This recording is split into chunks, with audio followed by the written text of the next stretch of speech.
कि जिसका थाम इंतजार वो घड़ी आ गई है और रेलवे ग्रुप डी की भर्ती आ गई है।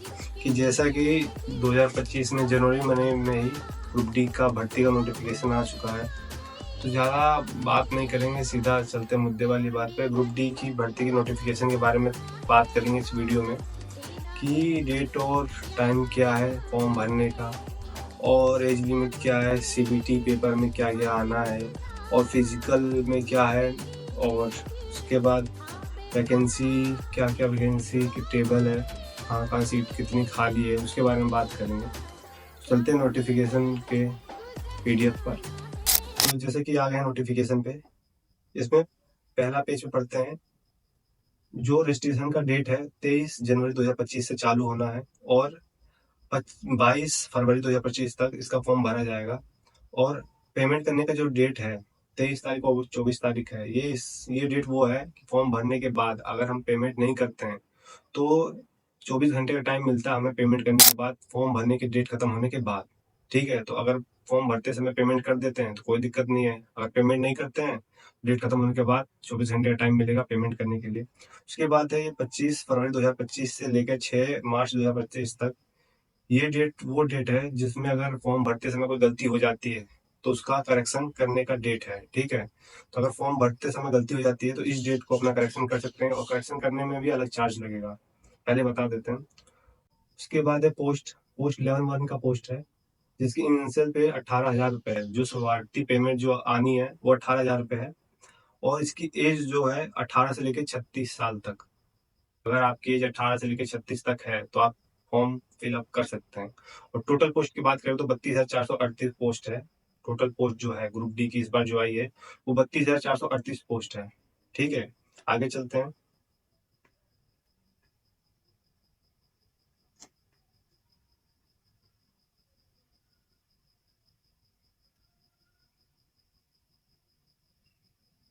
इसके बाद है एज लिमिट।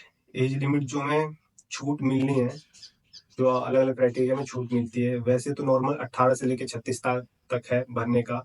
अगर आप ओबीसी नॉन क्रीमी लेयर में आते हैं तो 3 साल का एक्स्ट्रा छूट मिलता है। अगर SC ST है तो 5 साल का छूट मिलता है। अगर एक्स सर्विसमैन है और उसमें भी जनरल और EWS है जिसमें 3 साल का छूट मिलना है, और OBCL है, OBC NCL है तो 6 साल का छूट मिलना है, और ST SC है तो 8 साल का छूट मिलेगा। बढ़ोतरी तक फार्म भरते रहो, यही सीन है इसका। और अगर PWBD में है, मतलब कि विकलांग में है, तो 10 साल। जनरल और EWS के लिए, OBC के लिए 13 साल, और ST ST के लिए 15 साल है। इसके बाद आगे चलते हैं। तो जो एज ग्रुप है 18 से 36 साल है, जो पहले बता दिया। इसमें जो अपर एज है, अपर लिमिट जो बर्थ की है, वो जनरल और EWS के लिए 2/1/1989, मतलब इस डेट से अगर बड़े होते हैं, आप आगे जाते हैं तो इस फॉर्म को नहीं भर सकते हैं। इस डेट से नीचे हैं तो भर सकते हैं। OBC नॉन क्रीमी लेयर के लिए 2/1/1986, SC ST के लिए 2/1/1984, और जो है लोअर लिमिट फॉर्म भरने की जो लोअर लिमिट है वो 1/1/2007 है। मतलब कि अगर आपका डेट ऑफ बर्थ 1/1/2007 से आगे बढ़ता है, 8 पे जाता है, तो आप नहीं भर सकते हैं। 7 से कम में है, 6 है, 5 है तो भर सकते हैं। ठीक है, इसके आगे चलते हैं।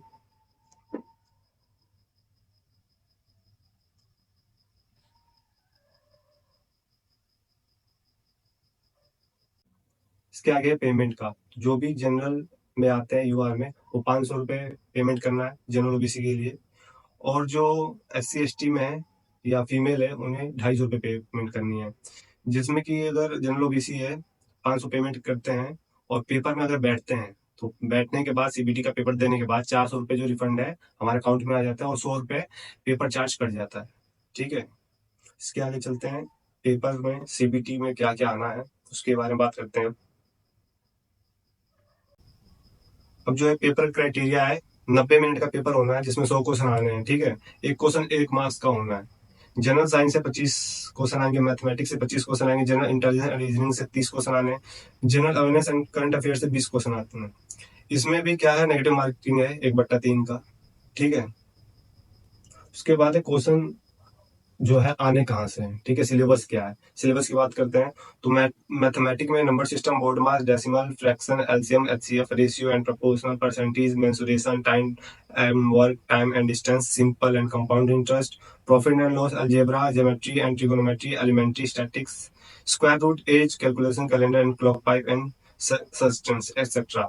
ये जो है मैथमेटिक का सिलेबस था। और जनरल इंटेलिजेंस रीजनिंग का जो सिलेबस है, एनालॉजीज है, अल्फाबेटिकल एंड नंबर सीरीज है, coding, decoding, mathematical operation, relationships, synonyms, jumbling, Venn diagram, data interpretation and sufficiency, conclusion and decision making, similarities and difference, analytic reasoning, classification, direction, statement, argument and assumption etcetera. ये जो है कि general intelligence reasoning का है।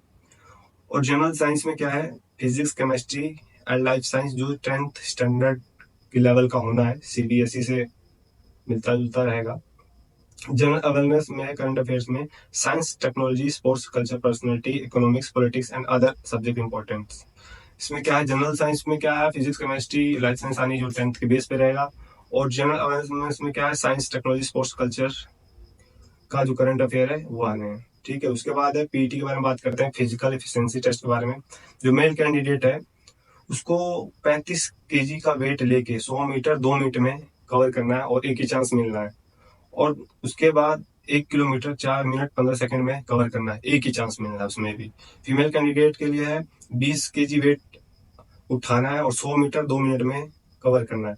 और running में क्या है, 1 किलोमीटर 5 मिनट 40 सेकंड में कवर करना है, एक एक चांस मिलना है, दूसरा चांस नहीं मिलना तो एक ही बार में मारना तीर, ठीक है। उसके बाद है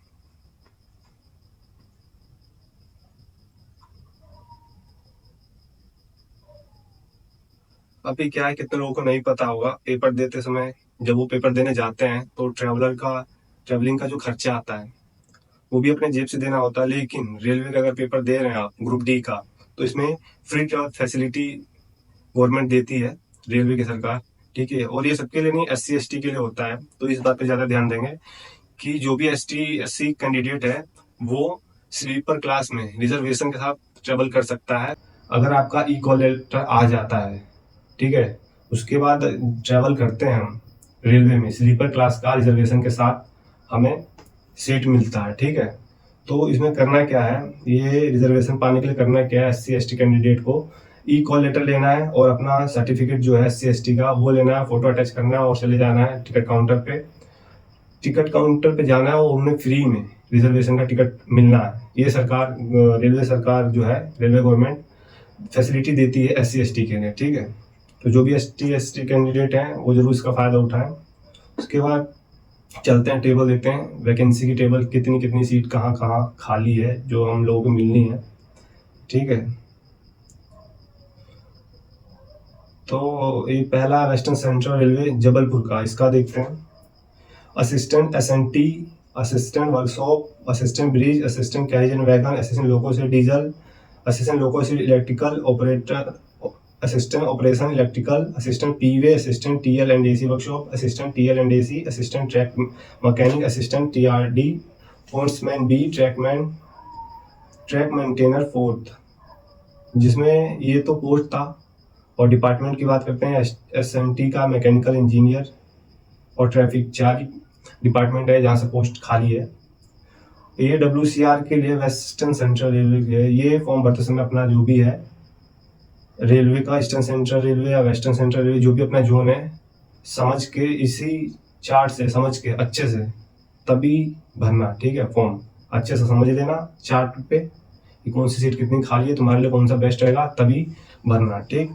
तो UR के लिए SNT में 42 सीट खाली है, 18 सीट खाली, SC और ST के लिए 5 सीट, OBC के लिए 24 सीट, EWS के लिए 10 सीट, टोटल 99 सीट है। उसके बाद है EXSM, ये एक्स सर्विसमैन के लिए। उसके बाद है CCAA, ये उनके लिए जिन्होंने अप्रेंटिस किया है रेलवे से, जिसने भी अप्रेंटिस किया है रेलवे से उसके लिए फैसिलिटी मिली है, उसके लिए रिजर्वेशन का सीट मिल गया, मान के चलो 12 सीट अप्रेंटिस वालों के लिए है SNT में। तो ये हर जगह सीट खाली है अप्रेंटिस के लिए भी, तो ये बढ़िया मौका है अप्रेंटिस वालों के लिए जिसने भी रेलवे से अप्रेंटिस किया है। तो इसमें क्या है, अपना सीट देख लेना कौन सा तुम्हें लगता है कि नहीं मैं इसमें सेलेक्ट हो सकता हूँ, उसी के हिसाब से चॉइस करना अपना जोन और डिपार्टमेंट और पोस्ट, ठीक है। तो ऐसी वीडियो मिलती रहेगी इस चैनल पे। सब्सक्राइब लाइक करो, चैनल को अच्छा लगा हो तो ठीक ही है। तो मिलते हैं अगली वाली वीडियो में।